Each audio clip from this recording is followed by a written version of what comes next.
Hello everyone and welcome back to another book review. Today I am going to be reviewing Sea Monsters, A Voyage Around the World's Most Beguiling Map. This is what the cover looks like. It's a little bit bigger of a book with a blue cover and a map in the middle. So let's dive in and discuss this book.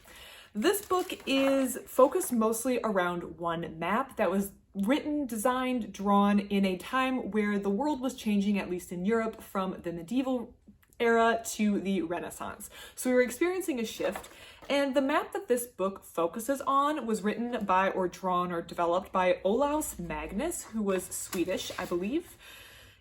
Yes, and the map in question is the Carta Marina. So this is what the map looks like. This is actually only a zoomed in portion of the map, and the white dots are the legend that has been added by the author. So this is the map that we are going to have, or we are going to be discussing throughout this book review, and this is the map that the entire book is about. And maybe I should continue holding this up. The map has a bit of, we would consider Scandinavia up here. We also have Iceland over here, but there is a number of sea creatures, sea monsters that have been drawn in the ocean in between. And this is what the focus of the book is about. The author is taking us through the monsters that are depicted in this region, although he makes a point that these were supposed to represent what was to be considered realistic creatures that actually exist in the ocean.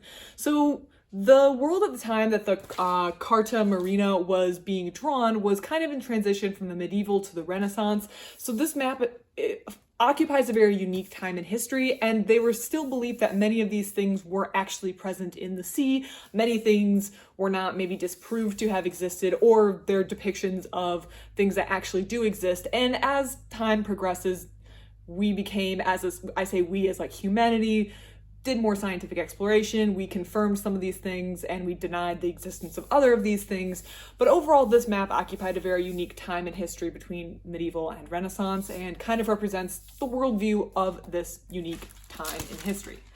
There are two related maps that are referenced also in this book, so the main focus is going to be on the Carta Marina, but two other maps have been included, and those maps were included because they referenced or they drew from the Carta Marina. They have a lot of the same sea monsters or creatures in the seas, so there's reason to draw a comparison between these maps. The first one is Sebastian Münster's Monstra Marina and Terrestria. So this one, you see it looks a little different. These are also labeled, and it's referenced frequently throughout the book. And Abraham Ortelius's Icelandia. So this one is a focus on Iceland, but also in the sea around Iceland contains a lot of the same sea monsters. So the author's approach to this book is first by briefly introducing the map, which is the section that I just showed you many of the pages from, introducing the map that we're going to be talking about, and a brief biography of the, would you say, cartographer? Of the person who created this map. And then the author kind of takes a very unique approach. So even though this book is about sea monsters, they're discussing how these sea monsters were perceived, how they were viewed in this medieval/Renaissance time.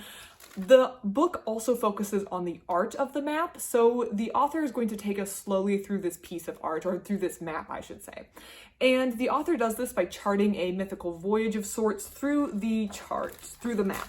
So that's the section called the Voyage. This is just like the section intro page. And by charting a course through these waters, we're making a pit stop at all of the various creatures that are represented on this map and discussing the history behind it. So this voyage is charted by the author, and then we are stopping at each of these monsters, and each monster is getting its own section. So each monster gets its own devoted page with explanations as to the ancient lore, how it appears on this map, the legacy that this has had, and that's where there's connections with the two other maps, and with the and since section to kind of discuss how things have gone since then. Maybe the existence of this item or this creature has been disproved, or maybe they were actually referencing something that is in the world as we know it, just being drawn in a different way. So I like that clear structure. I'll show you an example. Here is the Raucus. And for each of these, the author includes a zoomed up section here at the bottom so you know exactly where you are, as well as the section on the map. So we have the section on the map, but then also a sub map which shows you exactly where it is. As a side note, if you watched my review on the Welsh trees, the Welsh woodlands, I'm totally blanking, but I remember the cover. It's a recent book review. This is what I was talking about. I like it when there's a bigger map that we're discussing in a book to have, and each chapter is going to be zoomed in on a section of the map. I like having these sub maps here to kind of keep me oriented in the overall map. So I really appreciated this feature, but as we can see, we're just looking at, oh, this is so complicated. We're just looking at one creature in the map. We're just looking at one creature at a time and discussing ancient lore, its legacy, and how it was depicted in this map. So one creature at a time, moving slowly throughout the map. And I think that's kind of the way I like the topic to be approached. And this is the way when I read books on art history, I would like authors to approach the topic. I want to be walked slowly through the piece of art. Each monster also gets a 2-page spread like this, where they just focus in on the key features of that map.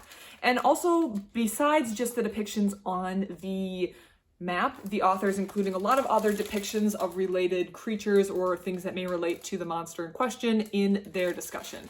So I really like the way this book set things up. This is the way I wish more art history books that were written for more of a lay audience instead of a specialized academic audience were set up. I feel like I clearly know where we're going in the book. I know how the book is going to be laid out once we get to the Voyage section. Each creature is getting plenty of illustrations, which is really what I'm here for, as well as getting a good history background. I understand where this monster came from. I understand why it was depicted on the map. I understand the culture behind how people thought about these monsters, or the way that sailors or people who were merchants on the seas would be interacting or thinking about these creatures. So most of the book is taken up by this Voyage section. I really liked the focus. I liked the way that the author had zoomed in on one specific map and was walking us through it. It kept the focus very clear and we didn't get too far away at any point. So that takes up the most of the book. But in the back, there is a translation of the full key of the Carta Marina. So we do have some sections in the back that provide additional information that I found super helpful. We have that full key. We have a glossary in which the author takes time to discuss what could be or suggestions or what was attempting to be depicted. So based on real sea creatures that exist, sea monster counterparts is what is described. So this is a really interesting section. And there's a lot of information on these back pages, kind of outside the main narrative, but with really good information. There's also a timeline on the back in case you want to keep track of the timeline. So this is super helpful. And of course, there's an additional resources tab, which provides a lot of other interesting books if you want to read deeper, if you want to read more about, well, that's the index, but if you want to read more about the various things that you read about, there's a ton, and I mean a ton of other books you can look at and look for. I've added a lot of these books that I read in the resource section to my to-read list because they just seemed interesting when I looked at the title and maybe a overview of the book online. So definitely don't get to the resource section and decide that the book is over and close. Look through the resources, look through the works cited, consulted, or recommended for further reading because they seem to have a lot of interesting, really good works in there that you can dive further if you enjoyed this book. Overall, I think I've made my thoughts very clear, but Sea Monsters was very enjoyable and very well put together, both from that appealing to my inner child that wants to see monsters on a map, but also appealing to the more maybe rational adult side of me that wants to be slowly walked through a piece of art. As someone who isn't an art historian or reads a lot about art history, the layout, the pacing, the way this book was set up was perfect. It was beautiful, and I highly recommend for anyone interested in both art or this topic in specific, or maybe just you want to look at fun sea monsters. This book, Sea Monsters: A Voyage Around the World's Most Beguiling Map, would be a great fit for you. If you've read this book, have any thoughts or comments, please put it in the comment section down below. I love to receive them. Otherwise, thank you so much for watching, and I hope you have a great rest of your day.